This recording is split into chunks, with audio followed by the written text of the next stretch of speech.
11 de setembro é o Dia Nacional do Cerrado. E hoje no Cidadania você vai saber um pouco mais sobre esse que é o bioma mais ameaçado do território brasileiro. Eu converso agora com Bruno Camargos, biólogo e diretor executivo da Associação A Vida no Cerrado, e Vitor Sena, mestre em ecologia e diretor de parcerias da Associação A Vida no Cerrado. Vitor e Bruno, muito obrigado pela participação. Sejam bem-vindos ao programa Cidadania. Oi, Marcelo. A gente que agradece a oportunidade de estar aqui falando com vocês sobre o Cerrado, que é esse bioma que a gente tanto ama, a nossa casa, e que certamente é um lugar que precisa ser melhor conhecido por todos, e vamos conversar sobre isso. É um prazer estar com você, Marcelo, e com o pessoal de casa. Vai ser uma enorme oportunidade estar aqui falando do bioma que a gente tanto ama, que é o nosso lar. Então, vamos começar falando apresentando, esse bioma. Existe um documentário, Sertão Velho Cerrado, que fala um pouco sobre o bioma, fala muito sobre a Chapada dos Veadeiros, que fica aqui próxima ao Distrito Federal, e tem esse nome curioso, Sertão Velho Cerrado. O Cerrado é o bioma mais antigo do Brasil e do mundo? Olha, o bioma Cerrado, ele realmente é considerado um bioma vovozinho, né? Ele é datado há cerca de 2 milhões de anos até mais recente, passando por vários processos de adaptação, e hoje a gente considera assim ele como um dos mais velhos do mundo, e justamente por essa característica que é tão difícil a gente conversar sobre conservar e manter o Cerrado, e ainda mais difícil ainda pensar numa perspectiva de restaurar um bioma que é tão fragilizado assim. E qual é a abrangência do território, do Cerrado no território brasileiro, Vitor? O Cerrado ele ocupa cerca de 25%, do território brasileiro. Isso inclui estados, desde o estado do Maranhão, ali mais ao norte, até alguns pedaços de Cerrado que chegam até os estados de São Paulo e do Paraná. Então, ele é um bioma que está na região central do Brasil, ali no coração, e faz a conexão com a maioria dos biomas que a gente possui no território brasileiro. Quando a gente fala o Cerrado e dá esse nome de coração do Brasil, um pouco por estar nessa região central, me vem uma questão, é um bioma seriamente ameaçado, como eu coloquei aqui no começo da entrevista, o bioma mais ameaçado do território brasileiro atualmente.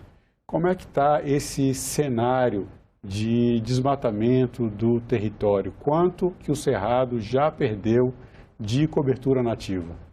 Então o Cerrado, ele já, mais de 50% da área total dele já foi desmatada, e hoje a situação que mais chama a atenção e que é realmente um ponto crítico é que apenas 8% das áreas do Cerrado estão protegidas, seja representadas por áreas de proteção, como unidades de conservação, ou terras indígenas que também entram nesse cálculo. Nesse cálculo também entram as terras quilombolas? Positivo, são realmente os grandes guerreiros guardiões do Cerrado, e realmente um valor muito baixo, assim. 8%.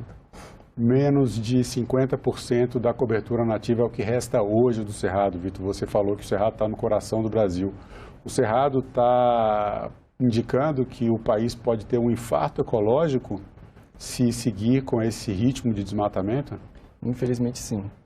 O Cerrado ele é importantíssimo para a segurança hídrica do Brasil, e com a perda de cobertura vegetal, bota em risco a nossa produção de energia, a nossa produção de alimentos, o abastecimento de água. Então, é uma situação crítica. E com a perda de cobertura vegetal também pode estar contribuindo para as mudanças climáticas, porque hoje o desmatamento ele é a principal fonte de emissão de gases de efeito estufa no Brasil. E o Cerrado, por estar sendo destruído, ele está acabando se tornando um grande agente emissor, realmente, das emissões de carbono, assim. E quando você fala em questão de segurança hídrica que o Cerrado representa, o Cerrado ele tem esse apelido, é chamado por alguns estudiosos, eu cito aqui Mercedes Bustamante, professora da Universidade de Brasília, Altair Salles Barbosa, um geólogo e antropólogo, grande pesquisador do Cerrado também, dão o nome ao Cerrado de caixa d'água do Brasil. Explica isso para a gente. Por que o berço das águas do Brasil está no coração do Brasil, no bioma Cerrado? Beleza. O Cerrado, ele ocupa, 12, ao longo de 12 bacias hidrográficas, 8 delas nascem no Cerrado. E a gente está falando de bacias, assim, muito importantes, como da Bacia Amazônica, Tocantins-Araguaia, Bacia de São Francisco. Então, por conta dessa altitude de ser uma região de planalto, a gente funciona realmente como um escoador de águas. Então, todas as bacias e regiões menos elevadas ao redor do Cerrado acabam tendo suas águas fluídas para lá por meio desse verdadeiro processo de escoamento do Cerrado. Então, vem daí a caixa d'água. Você tem espécies arbóreas vegetativas que conseguem armazenar e concentrar assim, uma boa quantidade de água em seus solos, alimentando aquíferos. E isso permite, né, que isso escoe justamente para as outras bacias. Então, sem cerrado, vai faltar água para o Brasil inteiro.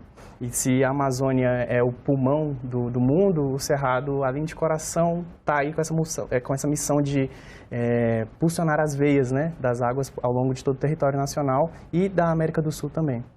Então, esse impacto, no caso do desmatamento do cerrado, ele acaba reverberando em outros biomas também, Vitor? Sim, com certeza. Ele pode impactar a Amazônia, ele vai impactar grandemente o Pantanal. O bioma Pantanal, ele depende quase exclusivamente das águas do Cerrado, que vem do Cerrado. Então, a destruição do Cerrado pode estar acarretando também na destruição de outros biomas. Por isso que é tão importante a proteção não só do Cerrado, como dos outros biomas brasileiros, assim como a Caatinga, a Mata Atlântica, os Pampas. Todos eles, em conjunto, garantem um bem-estar, não só para as populações humanas, como também para as árvores, para os animais. Bruno, agora me explica uma coisa. Como é que as árvores do Cerrado têm papel nessa função de caixa d'água, de distribuição das águas para as bacias hidrográficas e para os outros biomas? Qual é a relação da árvore com esse abastecimento de água do lençol freático e dos aquíferos brasileiros? Perfeito, Marcelo. Uma coisa que chama atenção no Cerrado é que quando você olha no horizonte, assim, é uma paisagem meio que invertida. Quando estamos falando de ambientes florestais, como a Amazônia e a Mata Atlântica, você vê árvores com grandes extensões de estrutura acima do solo, enquanto que no Cerrado, o que a gente está olhando aqui a nível acima do solo é apenas uma pequena parte do que representa um todo do indivíduo. Então, muitas das plantas tendem a ter 8 a 10 vezes mais tamanho para o solo para o subsolo do que para cima. Então, funciona muito nesse sentido que eu trouxe para vocês de tem a chuva, você tem esse abastecimento, o acúmulo de água e essas raízes filtram essas águas para os aquíferos e por conta, justamente, né, é importante bater nessa tecla da altitude, a gente está falando da região uma das regiões mais altas do país e realmente funciona como um processo de escoamento. E a vegetação do Cerrado não são apenas as árvores. As gramíneas e os arbustos têm grande participação nisso tudo. Arrisco dizer até mais que as árvores. E a grande biomassa do Cerrado mesmo, e a de biodiversidade, acredito que está concentrado no extrato herbáceo. O Cerrado ele tem sido um polo cada vez maior, mais proeminente na produção agropecuária. Essa substituição de vegetação, quando você desmata uma área de cerrado para a plantação de monoculturas, você não tem esse sistema de escoamento mantido apenas com a troca da vegetação. A vegetação de produção agropecuária não exerce também esse papel de abastecimento do subsolo, do solo e do lençol freático, enfim? Acaba não atuando com essa mesma funcionalidade das espécies já adaptadas ao cerrado, inclusive pelo todo o processo mecânico-agressivo da nossa agricultura extensiva de hoje, que consiste em modificar todo o solo. Então, o problema não são somente as espécies, mas também todo o impacto que você deixa naquele local onde elas estão sendo efetivamente plantadas. Você tem uma mudança muito abrupta no solo e, se comparar funcionalmente os traços das espécies nativas, realmente elas não têm esse mesmo potencial de filtração. Existem várias imagens muito interessantes assim na internet, comparando realmente todo o sistema radicular de plantas utilizadas na monocultura, como soja, algodão, comparando com as espécies nativas de cerrado, dá para observar uma discrepância muito interessante assim, no potencial de filtração de água, principalmente no que diz respeito ao tamanho do sistema radicular. E não só da água, como também os serviços ecossistêmicos acabam sendo fragilizados por essa substituição, né, essa mudança do uso da terra. Que serviços ecossistêmicos são esses? A polinização, a ciclagem de nutrientes, tudo isso vai ser impactado. A polinização por conta da perda da biodiversidade de insetos e outros animais polinizadores. E a ciclagem de nutrientes que é feita também pela biodiversidade do solo, que acaba sendo prejudicada quando a gente faz essa substituição. E quando a gente fala de serviços ecossistêmicos, muita gente não entende, né? Como assim, serviços, eu pago por uma coisa que a natureza me entrega? É justamente o contrário. A gente está tentando manter porque é um serviço ofertado de maneira gratuita. E fazer isso no lugar da natureza custa muito caro. A gente perder qualidade de recursos hídricos para você recuperar uma nascente, quão trabalhoso e quanto isso traz de custos monetários. Sem polinizadores, o que é a vida sem polinizadores, na verdade, né? Então, quando a gente fala de serviços ecossistêmicos, são todos esses recursos e ações que a natureza traz para a gente de uma maneira, assim, gratuita. Então, nosso comprometimento é em manter, conservar, para que a gente tenha acesso a esses recursos, entendendo que sem eles a gente não é nada, na verdade. Agora, em termos de biodiversidade, eu citei aqui o professor Altair Salles Barbosa e ele, nesse documentário que eu também comentei aqui, o Sertão Velho Cerrado, ele cita que o Cerrado tem a maior diversidade florística entre os biomas. E quando a gente olha, grosso modo, o Cerrado tem várias formações diferentes, né, vários tipos diferentes, mas não tem aquela abundância que a gente vê, por exemplo, na floresta amazônica, mesmo na Mata Atlântica, árvores muito altas, mata fechada, isso enche os olhos. Como é que é essa biodiversidade do Cerrado em relação aos outros biomas, Vitor? O Cerrado é tão biodiverso quanto a Mata Atlântica, quanto outros biomas. Como fica essa questão da biodiversidade do Cerrado e comparando com outros biomas? Ele é tão biodiverso quanto. O Cerrado ele é a savana mais biodiversa do mundo e por isso a biodiversidade dele não está apenas nas árvores. E por isso que é tão importante a gente aprender a observar a beleza também dos nossos campos e das nossas vegetações savânicas. Eles são locais lindos, floridos. Muitas das flores do Cerrado a gente pode observar, por exemplo, em pequenas gramíneas que estão ali mais próximo do solo. São flores lindas que, com um pouco mais de atenção ao detalhe, a gente vai ver que existe beleza no Cerrado também. Bruno, você comentou no começo da entrevista sobre esse tempo de vida do Cerrado, né? Ser um dos biomas mais antigos do planeta. Essa colocação também é corroborada pelo professor Altair. Esse tempo de existência, esse tempo de formação do bioma Cerrado, quer dizer, milhões de anos até chegar à formação que o Cerrado tem hoje, que é uma formação que já está no planeta há milhões de anos. Isso faz do Cerrado um bioma muito especializado. Eu queria que você comentasse um pouco sobre isso. O que é de diferente, o que há de diferença entre um bioma que é tão especializado por ter levado tanto tempo para se adaptar a condições, muitas vezes a condições adversas para a formação de sistemas ecológicos. Perfeito. O Cerrado, sua origem está pautada em cima de diversas hipóteses, né? E algumas delas falam sobre esse extremo de flutuação climática no período quaternário, enquanto o planeta estava ficando numa tendência de esfriar, descongela. Então, tudo isso está relacionado com uma parte de retração das florestas e uma expansão das áreas savânicas, mas também com o efeito do fogo. Então, o Cerrado é um bioma que, desde sua origem, ele vem acompanhado da pressão seletiva que o fogo exerce sobre ele. Então, igual você bem falou, né, ao longo desses milhares de anos, certas características são selecionadas justamente para resistir a esses fatores de pressão, como fogo, períodos grandes de estiagem. O Cerrado ele é uma savana muito característica, uma das mais úmidas do planeta, porque ele tem duas estações bem definidas, né? Você tem períodos característicos da seca, que todo brasiliense consegue sentir nesse auge aí da seca de agosto, até mesmo finalzinho de setembro. E também tem períodos chuvosos, né? Bastante, começa ali no finalzinho de outubro e vai até março, às vezes ficando até maio. Então, é um bioma com características bem definidas de sazonalidade. E tudo isso mostra um pouco da cara das espécies que já vivem aqui. Então, falar de Cerrado é falar de singularidade. Às vezes a palavra diversidade pode passar batida quando a gente compara com esses ambientes como a Amazônia, Mata Atlântica, que realmente, para alguns grupos taxonômicos, esses ambientes acabam tendo uma maior elevada diversidade. Mas a palavra-chave para o Cerrado é singularidade e endemismo, são espécies restritas aqui. Quando a gente fala de endemismo, são espécies, tanto de fauna e flora, que só ocorrem em determinado local. Então, como o Marcelo falou, né, essas pressões acabaram moldando espécies que só estão adaptadas aqui e só existem somente aqui.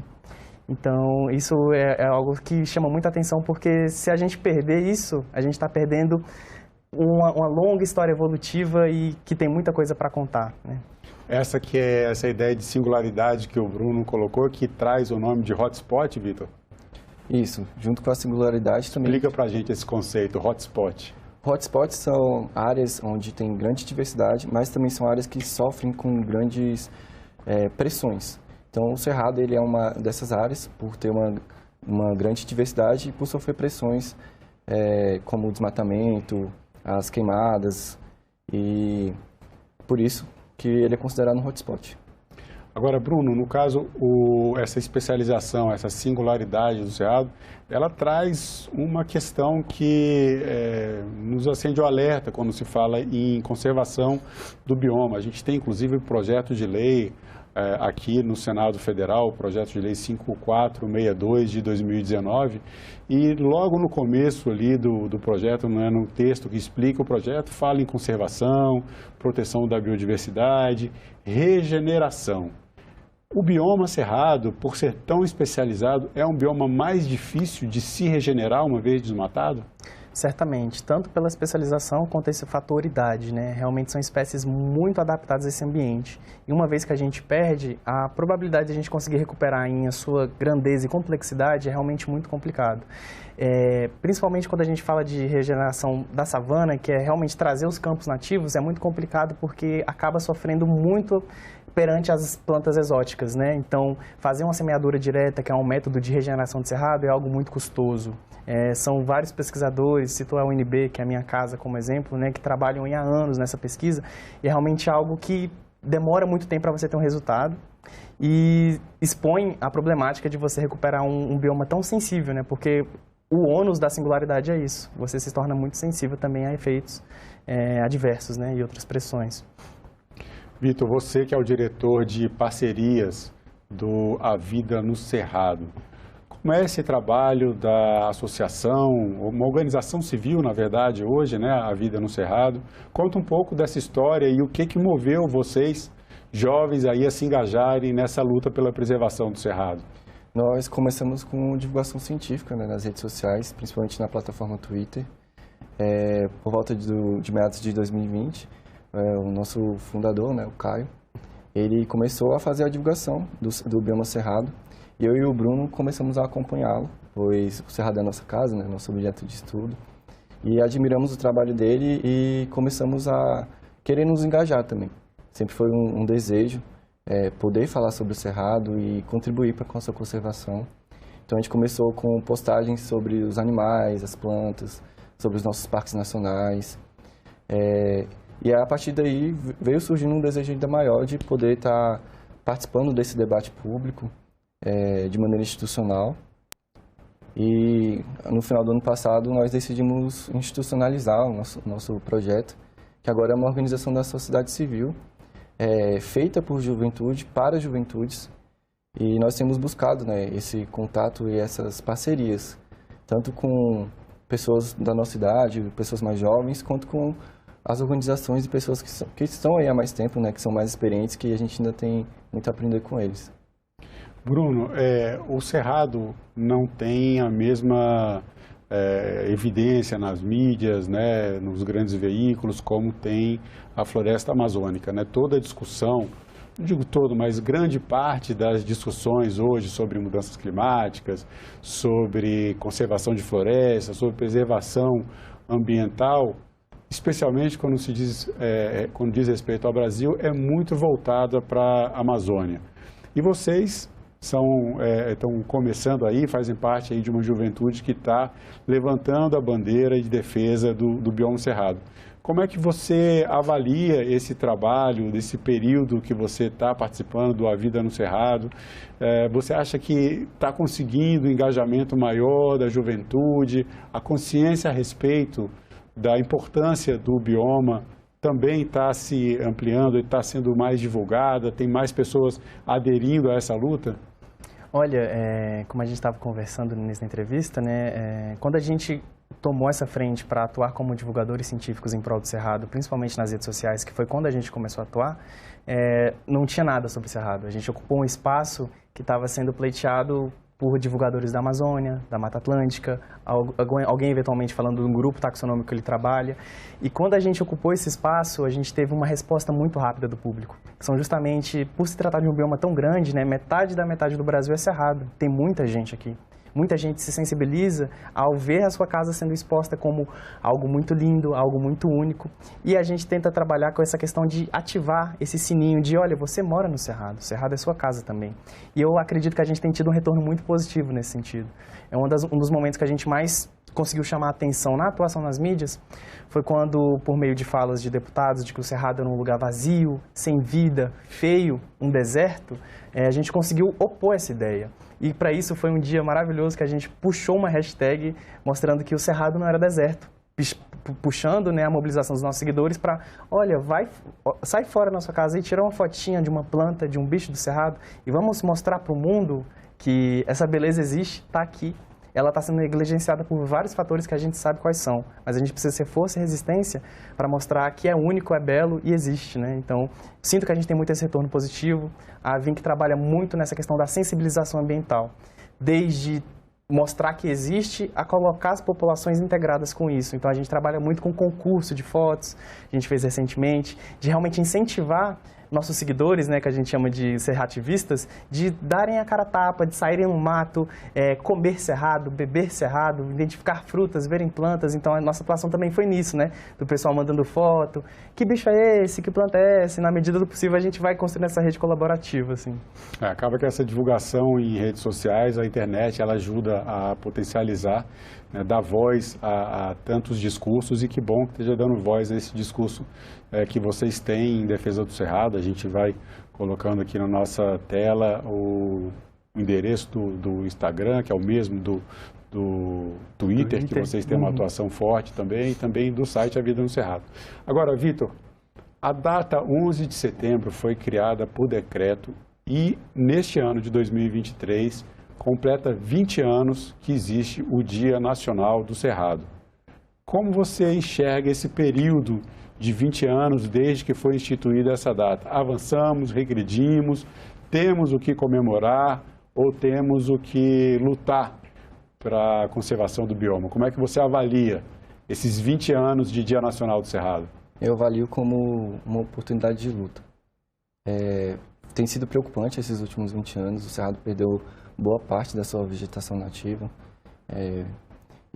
mas eu acredito que a gente também tem que ter esperança, né? De que existem ótimas oportunidades aí, existem pesquisas sendo feitas para a restauração do bioma, pessoas interessadas em protegê-lo, pessoas que estão interessadas em querer aprender mais sobre esse bioma. E eu vejo com preocupação, mas também com esperança. Bruno, agora eu te pergunto, ao invés dos 20 anos de lá para cá, desde que o dia foi criado, numa perspectiva em que o bioma perde 1,5% de sua cobertura vegetal nativa por ano, isso, se mantiver esse ritmo, até 2050 nós teremos só 15% da cobertura vegetal do Cerrado. Qual a sua perspectiva para os próximos 20 anos de Cerrado? Olha, a gente entender que se não mudarmos a forma de nos relacionarmos com os recursos que estão disponíveis, e se não mudarmos a nossa atuação frente a políticas públicas e exigir dos tomadores de decisão, 15% é insustentável. Na biologia, a gente tem diversos conceitos, e os estudantes da área vão acabar se entendendo nesse sentido, é que áreas grandes são significativas para a conservação. Quando a gente tem áreas muito restritas, se torna muito difícil você manter a funcionalidade e a viabilidade disso a longo prazo. Então, é questão de 50 anos, 15%, jogar num cenário até positivo, porque isso gera um efeito cascata tão intenso que a probabilidade da gente ficar sem água daqui a 50 anos é muito factível. E isso me assusta, mas também serve como combustível de ação. Nós somos a última geração que pode salvar o Cerrado. Se não for agora para acordar, quando é que vai ser, né? Bom, Bruno Camargos e Vitor Sena, serrativistas, diretores da Associação A Vida no Cerrado, muito obrigado pela participação de vocês no programa Cidadania. Eu que agradeço, Marcelo. Eu que agradeço, Marcelo. E eu agradeço também a você que acompanha a programação da TV Senado. Acompanhe também a TV Senado no canal do YouTube. Ative as notificações e acompanhe toda a produção do Poder Legislativo diretamente da fonte. Na TV Senado, democracia todo dia.